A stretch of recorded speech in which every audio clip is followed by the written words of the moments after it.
There you go. Speaking of gas, I mean, this is all kind of rolled into the same, obviously, the Russia-Ukraine debacle. And it is a debacle. It's turned into an international incident.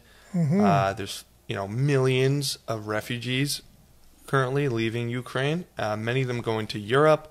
But you may also know there's many people of Ukrainian descent in Canada as well. And Sudbury especially in Sudbury. There's a big demographic of Ukrainians here in the city. So millions have been displaced within the country of Ukraine, and 4 million have fled the country. So a large number of them have fled to nearby countries like Poland and Czech Republic, or have traveled further west to countries like Germany. But some are, relatives of people living in Sudbury. So this one family that the article on CBC outlines, they have extended family, is one of the hundreds of people in Greater Sudbury who have volunteered to open their homes to Ukrainian refugees. So because they have connections to the region or are part of churches and community groups, they're raising funds to bring people over, and I think that's a great thing. Really, especially Definitely. if they're your own relatives, members of your church or community, can be a really positive thing. This is it's turning into a refugee crisis. It is, definitely. 4 million people is a tremendous number of people. And Ukraine's population is similar to Canada's. Exactly. It's pretty on par. They got a little bit more people by a couple million. But within the same ballpark. But you can imagine all of Canada being under attack, let's say, right? And there would be so many people displaced. That's right. Yeah, Ukraine's similar to us in a way because it's very spread out. Like it's a smaller geographic area of a country, very much so. It's like a small province. But as far as Europe goes, it's quite large. Oh, okay, yeah, you're right. So it's people being displaced is not an insignificant detail. And sometimes being Canadians, we underestimate how large, or just the distances involved, and many people fleeing on foot in Ukraine, crossing borders as refugees. We really hope that the conflict comes to an end, so these people can kind of resume any kind of normalcy. Yeah, we'll hope that somehow diplomatic, efforts will prevail and some type of a peaceful end to what's already not been peaceful as a beginning.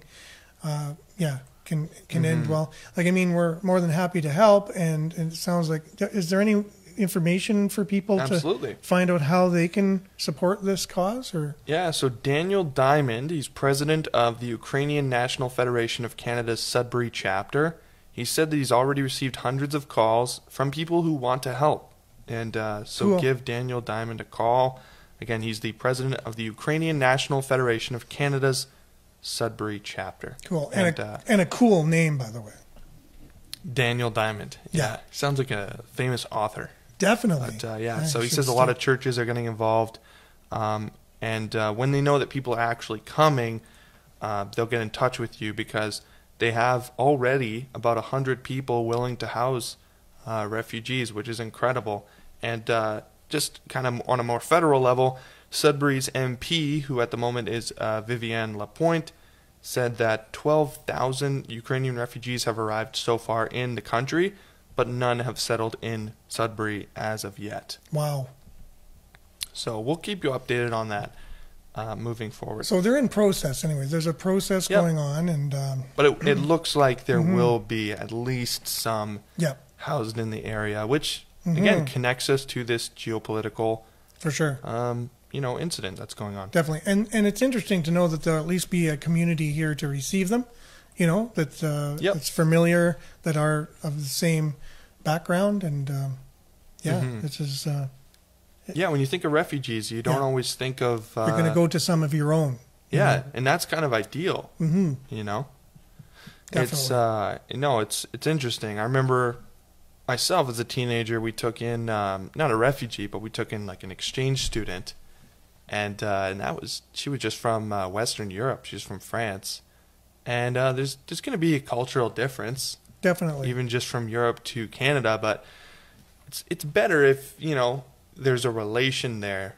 Like there's something in common. I think it makes, especially going through as tough of a transition as being a refugee, could make it a lot more enjoyable, comfortable, if you've at least got, a familial relation. Definitely. That's what I mean. Like, it's not as foreign. If you were a refugee going to a foreign country, foreign language, foreign everything, food, climate, everything was, different. It would be that much more worse. Here, there might even be relatives and speak the same language, let's say, and culturally, maybe not as the same, but a lot of the people that left before to come to Canada, immigrants from the past, had left in similar situations from similar things going on in the past, from world wars or other conflicts going in. Ukraine left to come here, right? So they would understand. If you're one of these people that kind of thinks the world's on a downward trend right now, geopolitically, this could be just the first of many countries that are experiencing something similar. Definitely, yeah. So it could be a good precedent to show that we are, there to help as a community, as a city. We're ready to do our part, because we are not just emotionally connected, but we are, like you said, familially. I know what you mean. Related to the conflict. Definitely, yeah. So, and that's not just the Ukrainian side. That's on the Russian side as well. Yep. So that's good. We'll keep you updated on that moving forward. But that's a very timely article. For sure.